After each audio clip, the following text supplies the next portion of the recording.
Start raw development with SILKYPIX. Number 8. Sharpening and Noise Reduction. In this video, we will introduce the sharpening and noise reduction functions. Since these two functions have a trade-off relationship, they are grouped together as one set of parameters. Therefore, it is important to adjust them while maintaining a balance between the two. First, let's take a look at the sharpening and noise reduction controllers in SILKYPIX. Switch to advanced mode and open each controller. For this demonstration, we will display them in floating windows. You can freely adjust both the position and the size of the windows. SILKYPIX opens raw data using recommended initial settings for sharpening and noise reduction, optimized according to the image sensor size and type as well as the ISO sensitivity at the time of shooting. This initial setting based on the shooting conditions is called dynamic default. The settings for sharpening and noise reduction need to be balanced with each other.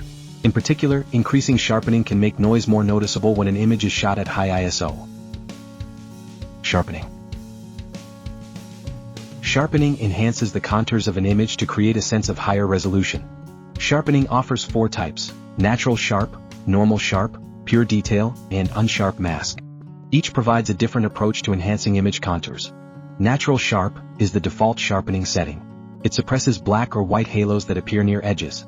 Additionally, even when sharpening is increased, it is less likely to emphasize background noise. Normal sharp is a commonly used algorithm designed to compensate for blur caused by the low-pass filter and for the limited resolving power of the lens. Pure detail is a proprietary algorithm developed by our company to achieve higher resolution. It preserves fine details even at strong settings, enabling more powerful sharpening than ever before. Unsharp mask method emphasizes edges more distinctly than natural sharp or pure detail methods. However, applying it too strongly can easily create halos around edges. Now, let's take a closer look at each adjustment item one by one. Natural sharp. Outline emphasis is a parameter that determines an image's overall sharpening strength.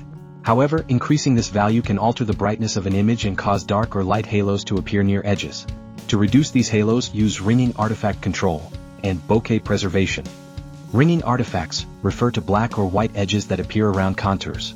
Ringing artifact control is a parameter that adjusts the strength of suppression for these black or white edges that can occur when sharpening is increased. Setting it too high may make details look weaker, so adjust it while balancing with outline emphasis.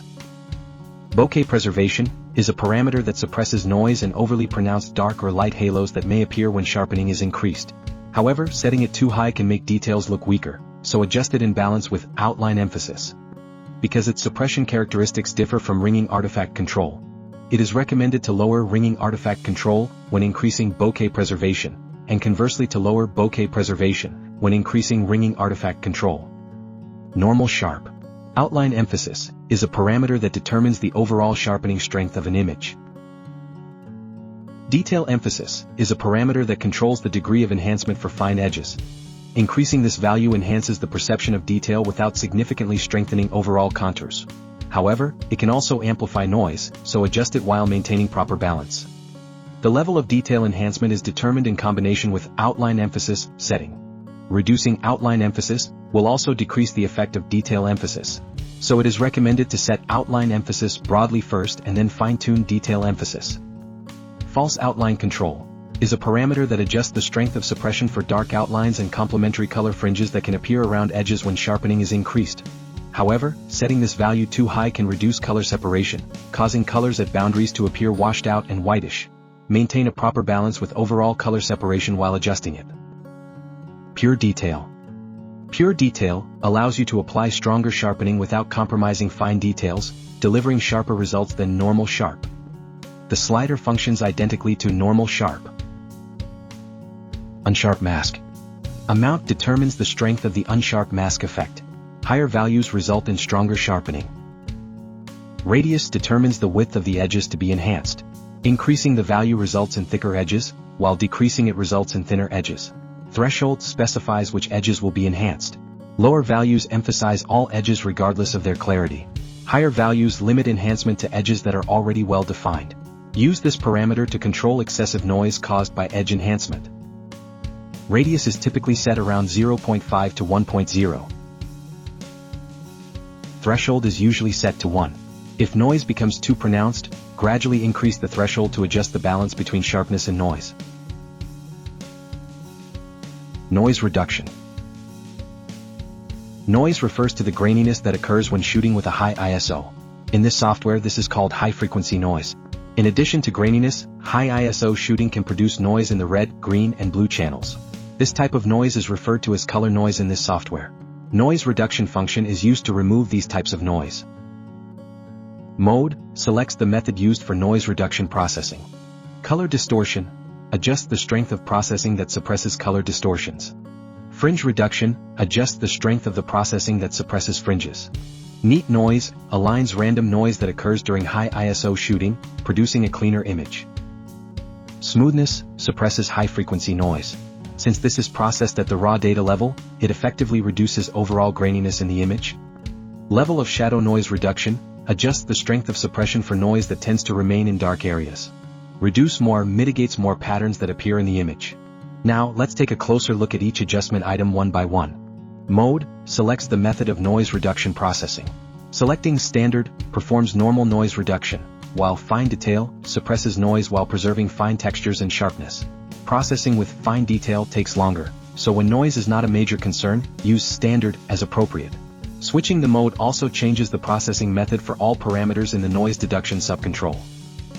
Color distortion suppresses both false colors that appear in fine structures and color noise caused by high ISO. Increasing the setting intensifies the effect, but it can also reduce color separation or cause color bleeding, where highly saturated colors spill into surrounding areas. Adjust it while maintaining an appropriate balance. Use the smoothness slider in the noise reduction subcontrol to reduce high-frequency noise. This function suppresses noise at the raw data level. When parameters are set to their defaults, the default values for color distortion and smoothness vary depending on the camera model, ISO sensitivity, and other factors. Level of shadow noise reduction adjusts the strength of noise suppression in dark areas. Selecting Standard applies normal noise reduction, while a little strong or strong increases suppression of shadow noise. However, stronger settings may cause loss of detail in dark areas, so adjust accordingly while keeping overall balance in mind. Fringe reduction suppresses purple and green color casts that appear at the edges between areas of high and low luminance. Adjusting the strength allows these unnatural color casts to be reduced. Neat noise reduces noticeable noise that occurs in high ISO shooting and mitigates banding noise as well as color and luminance irregularities to create a smoother image. If banding noise is a concern, it is effective to first remove it with neat noise and then adjust color and luminance irregularities using color distortion. Now let's make adjustments using both the sharpening and noise reduction functions, and compare the results of the default, no sharpness, and custom settings in SILKYPIX. First is the default setting. As mentioned earlier, this is the dynamic default, which provides initial settings optimized for the shooting conditions. Next, set it to no sharpness. When either sharpening or noise reduction is set to no sharpness, the other setting will also display as no sharpness. The same applies when resetting to the default setting. Likewise, when you adjust either the sharpening or noise reduction slider from the default or no sharpness state, both displays change to custom. This is because sharpening and noise reduction are closely related and influence each other's adjustments. Since increasing sharpening also makes noise more noticeable, both settings should always be balanced together.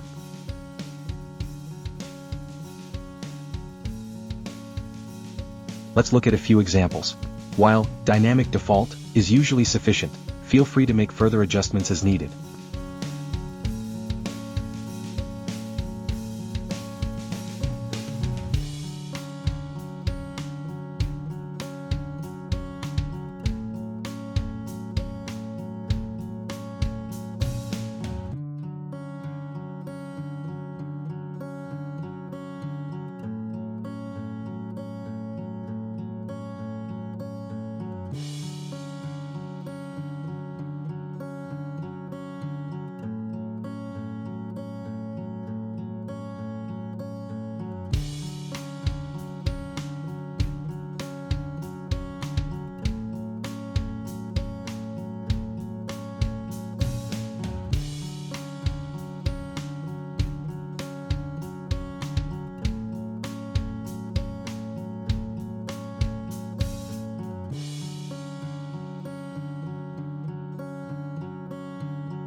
That concludes the explanation of the basic usage and key points of sharpening and noise reduction.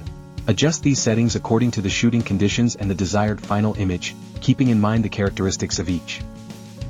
If you found this video helpful, please consider subscribing to the channel and giving it a thumbs up. We'll continue to share useful tips on how to get the best out of SILKYPIX.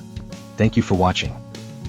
SILKYPIX allows you to easily start adjusting and editing images.